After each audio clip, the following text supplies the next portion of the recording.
The sky was dark, filled with smoke and ash. Broken buildings stood like bones, shattered by war. She moved through the ruins, her bare feet quiet against the cold ground. Blood ran down her leg, her arm hung useless. She had been running for hours. She was an alien tall, slender, her purple skin torn and dirty. Her people once ruled the stars. Now they were hunted, and humans, monsters. That's what the elders told her. Humans are beasts. They burn, they destroy, and when they catch you, they eat you. So when she heard a click beneath her foot, then felt the sharp snap of metal around her ankle, her heart stopped. A trap, she whispered, falling hard. Pain exploded through her leg. She cried out, then covered her mouth quickly. If a human heard hurt, was too late. Footsteps getting closer, she dragged herself backward, panting. Her body was shaking. She looked around wildly for a rock, a weapon, anything. But she had nothing. She was too weak to fight. Then she saw him. A human soldier stepped into view. He wore dark armor and carried a long weapon, his helmet covered. His face, but she could feel his eyes on her. She tried to crawl, but the trap held her tight. Blood pooled under her. Her chest rose and fell quickly. This was it. Her voice trembled as she whispered, "You're going to eat me, right?" The human froze. Then he slowly lowered his weapon. He didn't say anything. No. He walked over, not fast, not slow, calm, silent. She stared up at him, ready for pain, ready to die. But instead, he knelt beside her. He reached into a pouch and pulled. Out a silver canister, he opened it and held it near her lips. Water. Clean water. Her eyes widened. She turned her face away. "Why are you playing with me? Just finish it." "Please." He said nothing.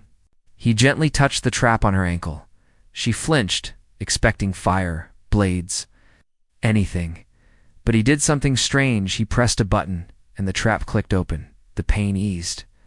Just a little. She looked at him, confused, breathing hard. He took out a small box, opened it, and pulled out a bandage. His hands were rough but careful. He cleaned her wound, then wrapped it. She had never seen anyone treat her kind like this, not even her own people. He still hadn't spoken. Finally, he took off his helmet. She gasped. He looked tired. His face was marked with scars. His eyes were soft, not cruel. He looked at her the way someone might look at a hurt animal. "I'm not going to eat you," he said quietly. She blinked, unable to speak. He handed her the water again. This time, she drank slowly. Watching him, he sat down beside her. Not close enough to scare her, but not far either. "Why?" she asked. "Why? Help me." He didn't answer at first. Then he said, "Because you're bleeding. And I don't like seeing anyone hurt." She wanted to believe him. But years of fear were hard to erase. Still, his touch had been gentle. His eyes were kind, and her ankle as she could feel it. He had wrapped it well. She looked at his weapon. He hadn't even pointed it at her. "I don't understand," she whispered. "You don't have to," he said, standing up. "But you're free now." He turned to leave. She panicked. "Wait, you're just going to leave me here?" He looked over his shoulder. "Would you rather I stayed?" She didn't know how to answer. Her heart was confused. Her mind was spinning. "Don't." "I don't know what to do," she said. He took a breath, then tossed a small packet onto the ground. "Food? You don't have to trust me," he said, "but I'm not your enemy." Then he walked away into the darkness without another word. She sat there, staring at the food, her leg bandaged, her body still shaking. He had saved her. Given her water, healed her. And he didn't even ask her name. What kind of human does that? Her hand touched the bandage on her ankle. For the first time in days, she didn't feel fear. She felt something else, curiosity. Asterisk, she waited long after. He disappeared into the dark ruins. The food he left sat untouched by her side. She stared at it like it might vanish, like it was a trick. Nothing made sense anymore. Humans weren't supposed to show kindness. That's what her clan mothers said. If you're caught, offer yourself quickly. Die with honor. Never beg. But she hadn't died, where she had begged. Her ankle throbbed. But the pain was nothing compared to the knot growing inside her chest. Shame, confusion, and something else. Something she didn't know how to name. The night was cold. Her thin clothes were torn, useless against the wind. Every breeze made her shiver. She looked again in the direction he'd gone. That path led deeper into the ruins, no stars. No safety, no promises. But she crawled to her feet anyway. She couldn't explain it. Maybe it was fear. Maybe it was hunger.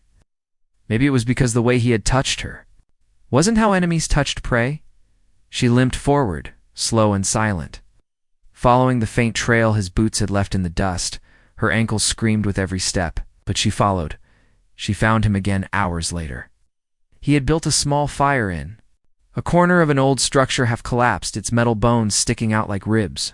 He sat near the flames, helmet off, shoulders slouched, eyes distant. She stayed in the shadows at first, watching. The fire lit his face in orange light. Looked younger now without the armor's weight. Just a man. Tired. Alone. Her stomach growled.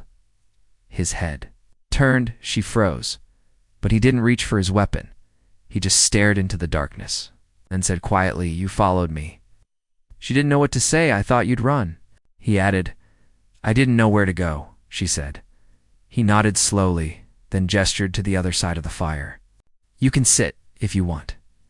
She hesitated, then limped forward and sat down close enough to feel the heat, but far enough to run if she had to. He opened a ration pack. The smell hit her hard. Warm, salty, strange, but not bad. He passed. Her half, she took it with shaking hands. She didn't even say thank you. Her pride still stung too much for that. They ate in silence for a long time. The fire cracked softly. Somewhere in the distance, metal creaked and fell. Ow. The war hadn't stopped. Not really. It just hadn't reached them here yet. "Why are you out here alone?" she finally asked. He looked up. "Same reason as you, I guess." She frowned. "You're injured too." Not on the outside. She didn't understand that. But she didn't ask more. He reached into his pack and pulled out a small device. With a click, a hologram appeared. A moving image. A girl, human, laughing.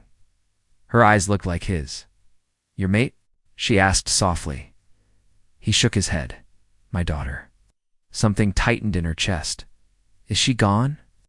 He didn't answer. The fire popped loudly. She looked away. "I was told humans were monsters," she said. "That you kill without reason, that you eat us alive." "Is that what you really believed?" he asked. "I still don't know what to believe." He leaned forward. "Do I look like someone who eats people?" She looked at him for a long time. His eyes weren't cruel. His voice wasn't cold. "No," she said. "But you're not what I was told." "Neither are you," he replied. Her cheeks warmed. She wrapped her arms around her knees, pulling them close. He handed her a blanket. She looked at it then. "At him, you can keep it," he said. She accepted it slowly, brushing his fingers by accident. Her heart skipped. She quickly pulled her hand back. He didn't react. "I still don't trust you." She said, "You don't have to," he replied. "But you should rest. You're safe here for now." She lay down near the fire, the blanket around her. He turned away, facing the door, his weapon by his side. Guarding, not threatening, protecting. She watched him through half-closed eyes. She didn't understand what this human wanted, but for the first time in her life, she felt a strange comfort. And that terrified her more than any weapon ever could. The wind howled through the metal ruins like distant voices crying out in the night. She couldn't sleep, not really.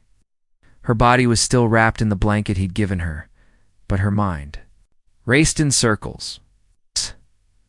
Every small sound made her flinch. Not from fear of attack, those fears had faded, but from something deeper. Stranger, she was afraid of what she was feeling. The human hadn't moved in hours.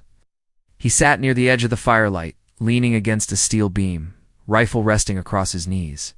His eyes stayed half-closed, But she knew he wasn't asleep. He was listening, always alert, watching over them both. Her people didn't guard others. They protected only themselves. Her own kin had left her to die in the ruins after she slowed them down. She remembered their faces, cold and silent as they ran ahead. Her cries had meant nothing to them. But this human had stopped for her, helped her. Feder touched her gently. She hated that she remembered the feeling of his hands. Her ankles still hurt, but not as badly now. His medicine worked better than hers ever had. She slowly sat up, careful not to draw his attention. But of course, he noticed. "You okay?" he asked quietly. She nodded. He reached into a pouch and handed her another small water pack. She took it, their fingers brushing again. She didn't pull back this time. He looked at her longer than before, as if trying to figure something out. She tilted her head. "What are you thinking? That you're stronger than you look?" She gave a bitter smile. "My people said I was weak. They were wrong." He said it so simply, so surely, that it stunned her. No hesitation, no mockery, just truth. She stared at him, heart suddenly loud in her chest. "You don't know me." "Maybe not," he said, "but I know someone who survives everything thrown at them, even with a bad leg and no one to help them. That's not weakness." She looked away quickly. No one had ever spoken to her like that, not even her own blood. A silence stretched between them again, but this time it was warm, not cold. She shifted, placing her injured leg out of the way, then moved closer to the fire. Closer to him. He didn't stop her. She sat next to him now, shoulder to shoulder. Close enough to feel the heat of his body through the armor. She glanced at the scar on his jaw, the faint lines near his eyes. He wasn't young, but he wasn't old either. He'd seen battles many, but there was a softness behind his eyes. She didn't understand. "Do all humans act like you?" she asked softly. He chuckled. "No, some are worse, some are better. So you're the rare kind. Maybe." They sat there a while, watching the flames dance. Then, without thinking, she reached out and touched his hand. Just lightly, just a fingertip. He looked down but didn't pull away. "I keep waiting for you to turn into what I was warned about," she whispered. "And have I?" she asked. She didn't answer because he hadn't, and that scared her, because something inside her wanted him to never change, to stay exactly like this, quiet, warm, gentle. She shifted again, this time resting her head against his arm. His muscles tensed, then relaxed. "You're tired," he said. "A little. You can lean on me." "I won't move." "I know." Her voice came out smaller than she meant. For a long time, neither of them spoke. Then she whispered, "Back when I thought you were going to eat me, I wasn't afraid to die." His head turned slightly toward her, but he said nothing. "I was afraid no one would ever care, not even enough to remember my name," he finally responded. "What is your name?" She hesitated. Then, very softly, she said it. "Sally." He repeated it, his voice gentle. Sally, it sounded different from his lips. Softer, beautiful. "What about you?" she asked. He hesitated to, then said, "Reed." "Reed, no. R-E-I-D. Like old Earth spelling, Earth," she whispered. "It doesn't sound so far now." He looked at her again, his eyes catching the firelight. "You're not what I expected either, Sally," she smiled. And for the first time in a long, long time, she felt like maybe she wasn't broken. Maybe she wasn't prey. Maybe, just maybe, she was something more.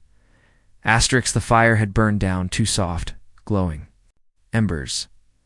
Around them, the ruins slept in silence. No distant gunfire, no screaming engines overhead. Only wind, whistling gently through broken beams and shattered glass. The world, for now, had paused its war. Sally hadn't moved. Her head still rested against Reed's arm, and though every instinct in her blood told her to keep her distance. To stay alert, she felt no fear. Steady, strange, and dangerous. She should have been thinking about escape, about her people, about the fact that every second spent near him was betrayal. But instead, She was thinking about how close his body felt, the gentle rise and fall of his chest, about how her own heartbeat slowed when he was near. That terrified her more than any battlefield ever had. Red shifted just slightly, and her head slid from his arm down to his chest. She froze. He did too. I didn't mean, she started. To move? It's fine, he said, voice low. She looked up at him, eyes wide. I'm not made of glass, he added. She slowly settled again, letting her cheek rest against the warm surface of his chest plate. The armor was cold, but beneath it, his body was not. Her fingers brushed the edge of his sleeve accidentally, but she didn't pull away. He didn't either. What are we doing? She asked. Reed's eyes stared into the flames. Surviving. Not what I mean. I know. She hesitated, and whispered, your people would kill you for this. He didn't argue, and mine would call me impure. Do you care? He asked. She didn't answer. Not with words. Her hand moved against this time more deliberately. She touched the bare skin of his forearm where the glove ended. His skin was warm, rough, real. Solly, he said, voice careful. I'm not trying to seduce you, she replied quickly. He raised a brow. I just don't want to feel alone, she whispered. His gaze softened. You're not alone. Then, something unexpected happened. She laughed, not loud, just a breath, a moment. The kind of laugh that escapes without permission. I never thought I'd feel safe beside a human, she said, much less want to. He leaned his head back. Against the wall, you've been through hell. I'm not trying to make it harder. You're not, she said, then added, you're making it confusing, fair. There was a pause, a long one. Then lightning flickered in the distance, silent, far away. The sky pulsed violet. So Ellie watched the reflection of the storm. In his eyes, he didn't flinch. He didn't turn. Just waited for her to speak again. She did. My body reacts to yours, she said softly. I don't know why. Reed looked down at her, surprised but not offended. I don't know what this is between us, she added, but my skin, my senses, they're not scared of you anymore. They're curious. He was quiet for a moment, then said, do you want it to stop? I don't know. Her voice broke slightly at the end, and she looked away. Red gently touched her hand. It's not to pull it, not to trap it, just to hold it for a moment. Her fingers curled around his without meaning to. He pulled his hand back first. You should sleep, he said. She looked into his eyes. Do you want me to stay near you tonight? Reed blinked, taken off guard by the boldness of her question. Then he nodded. If that makes you feel safe. She slid closer, until their bodies were nearly touching. She laid her head against his side, her breath brushing the fabric of his armor. No, she whispered. It's not for safety anymore. He didn't answer, but he didn't move away. Solly closed her eyes, and for the first time since her world burned, she'll let go. Asterisk, the night wrapped around them like a secret. There was no fire, no only dim coals and shadows. But she wasn't cold. Not anymore. Sally lay close to Reed, her body curled against his side, the rough edge of his armor pressing into her skin. She could hear his heartbeat, steady, grounded. It didn't race. It didn't threaten. It was a calm sound, one she wanted to remember. She hadn't slept this deeply in cycles. Not since before the sky turned to fire and her people scattered across the galaxy like broken stars. Even in the silence, her kind never truly rested. But next to him, her mind had stopped running. Her body had stopped shaking. And when she woke, it was to something entirely unexpected. His fingers. They were brushing strands of her hair away from her face, slow and careful, like he was afraid she'd shatter if he touched her too hard. His touch wasn't possessive. It was reverent, gentle. She blinked up at him. You sleep light? Said, pulling his hand away. You touch light, she replied, her voice still thick with sleep. He gave her a soft smile. You were mumbling. I was dreaming? Nightmare? No. I think it was a memory. She sat up slightly, rubbing her eyes. Of a lake back on my homeworld, I was swimming, alone. That doesn't sound bad. I was waiting for someone, she said. They never came. Reed didn't ask who. He didn't need to. She looked at him, her throat dry. Not from thirst. This was something else. Tension that curled low in her belly and spread through her limbs. He looked tired again, but not the same kind of tired. This time, it was restraint. Tight. His eyes flickered to her mouth, then away. She noticed, and she didn't move back. Do you regret letting me stay? She asked. His answer was quick. No, even if this becomes something it shouldn't. He leaned forward slightly. Why shouldn't it? She couldn't think of a reason. None that felt real anymore. Her people's rules. They had left her to die. The war. It was still raging, but right now, all she felt was his breath mingling with hers. I'm not yours, she whispered. I never claimed you, asterisk, but I could be, she said. He paused, then asked, Is that what you want? Her breath caught. In her throat, her body was saying yes. To the warmth, to the closeness, to the way his hands felt safer than any weapon she'd ever held. But her mind still carried ghosts. I don't know what I want, she admitted. That's okay, he said. I'm not asking for anything you're not ready to give. But that made her want to give more. He was too patient too. Careful, it made her ache. She reached out and touched the side of his neck. His skin was warm, and the pulse there quickened under her fingers. You didn't kiss me last night, she said softly. I didn't want you to feel forced. I didn't feel afraid. His lips parted slightly, but he said nothing. So she leaned in and kissed him. It wasn't soft. It wasn't perfect. It was clumsy and hungry and filled with every unsaid word between them. Her hand slipped behind, his neck pulling him closer. His arms went around her waist, steadying her as her body shifted into his lap. When they finally pulled apart, her forehead rested against his. Was that a mistake? She asked. He looked at her like she was the only thing keeping him breathing. No, he said. That was real. She laughed under her breath, relieved and terrified at the same time. I don't know what happens next. We survive. He replied, Together. That word hit her harder than the kiss. Together? No one had said that to her in so long. She didn't know what tomorrow would bring. Maybe war. Maybe death.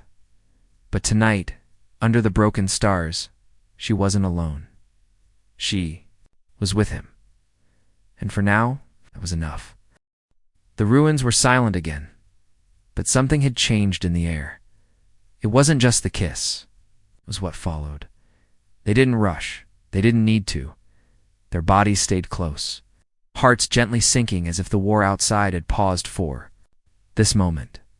Sally sat curled in Reed's lap, her legs folded beside his, her arms resting around his shoulders. She didn't want to move. She didn't even want to blink, afraid that the fragile thing between them would disappear if she looked away for too long. Reed held her like she mattered, not like an alien, not like a stranger, just her, and that made her feel more real than she ever had before. His fingers brushed down her back in slow, measured circles. He didn't touch her the way others had. There was no demand in it, no urgency, only presence, warmth. Do you think it means anything, she whispered, that I'm not scared of you anymore? He looked at her thoughtfully. Maybe it means you're finally seeing me for what I am. And what are you, to man, he said, trying to protect something that feels worth protecting. Her eyes burned, not from pain, from the ache of being seen. She laid her head against his shoulder. His heartbeat was still steady, maybe a little faster now, but still calm, comforting. You know, she said quietly, I was taught to see you as the enemy, but I never learned what the enemy would feel like when he held me like this. He looked down at her, his hand sliding up to cup the back of her head. We're not enemies, not here, not now. She tilted her face up toward his. Then what? Are we? He opened his mouth to answer, then stopped. Not because he didn't know, but because words weren't enough. Instead, he leaned in, pressing a soft kiss to her forehead. Then another to her temple. Then her cheek. She let out a breath she hadn't known she was holding. I've never been touched like this, she admitted.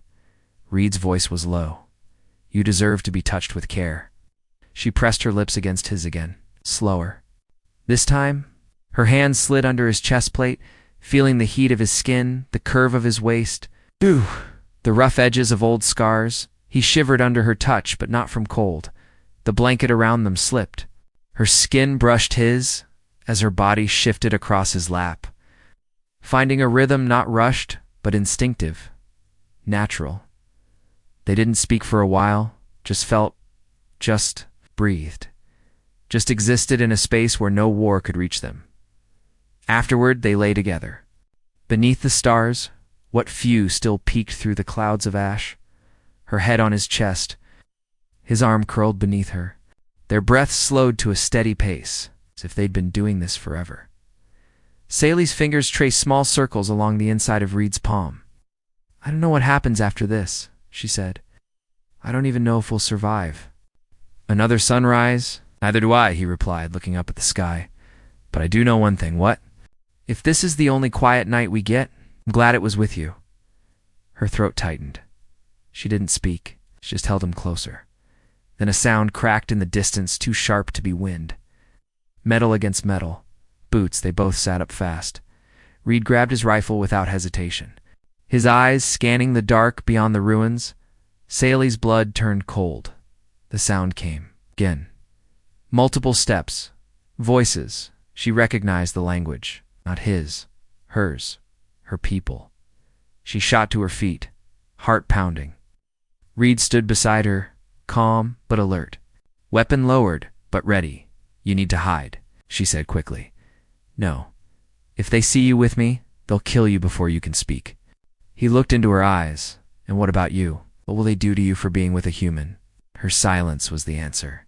I won't run, he said. You're not running, she replied. You're surviving. For me, the footsteps grew closer only seconds now. She grabbed him suddenly, pressing her lips to his one last time. It was fast, desperate, full of everything they couldn't say out loud. Then she shoved him into the shadows behind a broken wall. Stay quiet, she whispered. No matter what happens, he didn't argue. She turned and stepped into the open, shoulders straight, heart shaking. The patrol entered the ruins, their weapons raised, and her voice rang out before they could speak. There you are, she said coldly. I was beginning to think the humans got you. He paused, confused. She took a step forward, the night wind tugging at the blanket still wrapped around her shoulders.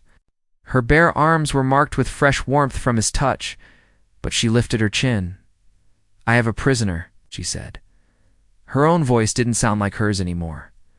But if it would save him, she'd lie to everyone, even herself. Asterisk the patrol stared at her with hard eyes and ready weapons. Their armor gleamed with fresh polish, unlike her own bruised body, dirt-streaked face, and exposed skin barely covered by the blanket. One of them stepped forward, a squad leader she recognized. Jekyll, loyal to the High Matrons, merciless. He narrowed his gaze at her and barked, You disappeared for 2 rotations. Thought you were dead. I almost was, she said, voice steady. A human ambushed me. I captured him. Where is he? Hidden, bound, weak, but alive. Why not kill him on the spot? I wanted answers, Sally lied without. Blinking, he was carrying data. Weapon specs. Coordinates. If we bring him back alive, I get credit for it. The other soldiers exchanged glances. None of them had ever seen Sally speak this way sharp, commanding. But she stood tall now, her chin high, as if betrayal and survival had taught her something they'd never understand. And what's that on your neck? Jekyll asked, suddenly. She stiffened. She had forgotten. The mark was faint, barely visible, but it was there, a soft bruise. From Reed's lips the night before, she pulled the blanket tighter around her and glared at him. That's from crawling through ruins and nearly dying in a human trap. You think I'd let one of them touch me? He didn't reply, not immediately. Then he gave a slight nod. Show us the prisoner. Sally turned toward the wall where Reed was hidden, her heart thudding like war drums in her chest.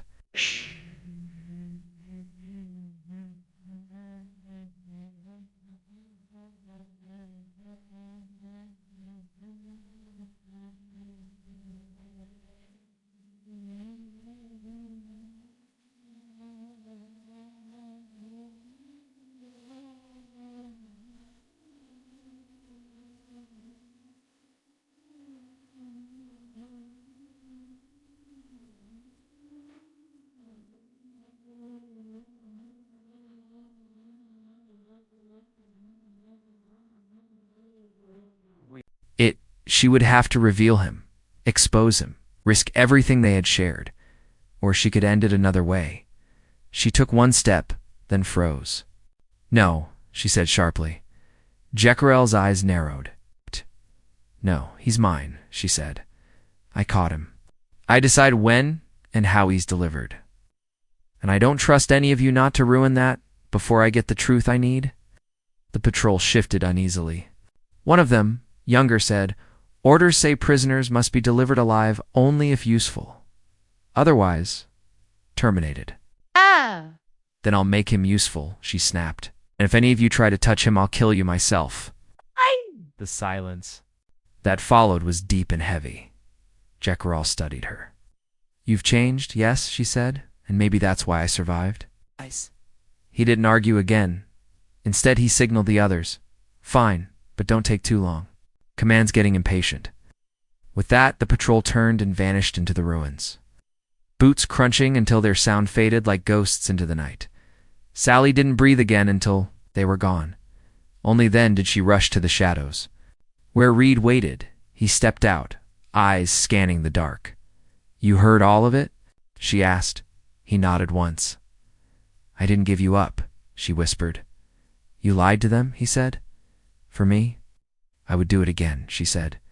"But we can't stay here. They'll be back." She nodded. "And next time they'll ask more questions. So we run. Together." Reed looked at her for a long moment. "You sure?"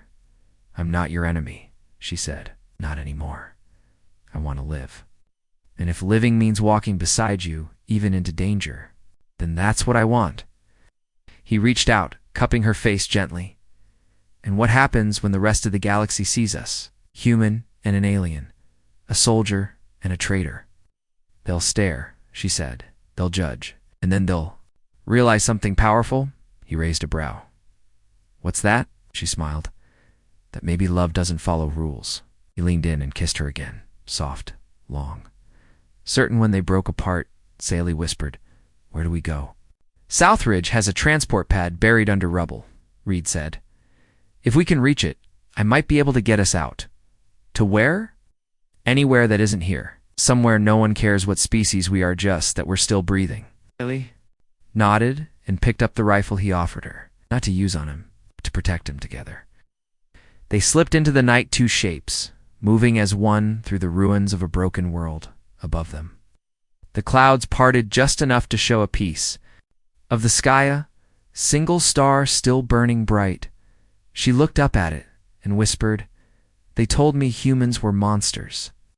Reed's voice came softly behind her. "And what do you believe now?" She turned to him, eyes full of heat, memory, and something dangerous. "I believe I gave myself to one, and I don't regret a thing." And with that, they vanished into the darkness, chasing a future no one had written yet, but one they would write together. Asterisk.